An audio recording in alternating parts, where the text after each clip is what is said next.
Hello, petit challenge du jour. Aujourd'hui, on va créer un logo de tête en moins de 5 minutes. On est tombé sur le logo de Batman. 5 minutes top chrono. Pour commencer, je vais dessiner un ovale, tout simplement, parce que c'est la première chose à laquelle je pense, la forme qui enrobe le logo.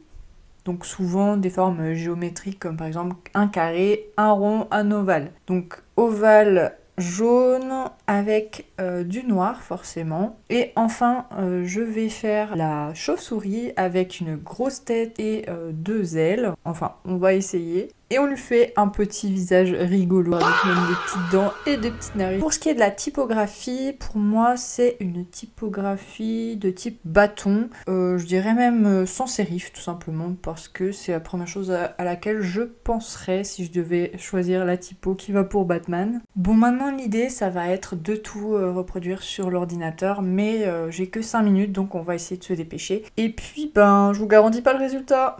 À tout à l'heure. Donc on reproduit la même chose avec notre fameux ovale. Petite anecdote, tu savais que le logo avait failli ne pas être une chauve-souris. Au départ, il n'y avait même pas d'aile, il y avait seulement la tête avec les oreilles. Et donc ça a été ajouté plus tard. L'ovale jaune vient de la télé et non des comics.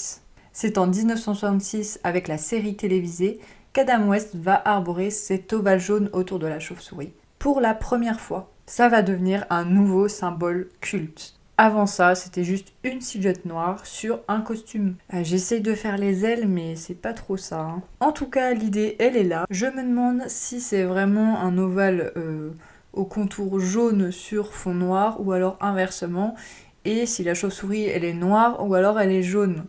Il me semble que ça fait aussi référence au projecteur dans la ville de Gotham.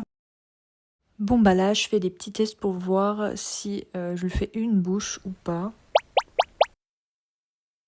J'ai essayé avec la chauve-souris jaune, mais je trouve ça pas fameux. Du coup, j'essaye l'inverse avec la chauve-souris noire. Je suis pas sûre qu'il y ait une typo en fait. Et voilà le résultat. Dis-moi, qu'est-ce que tu en penses en commentaire. Et puis, n'oublie pas d'enregistrer si tu as envie de reproduire le petit concept. En tout cas, j'aimerais bien tester ça avec d'autres personnes, pourquoi pas. Ciao, ciao!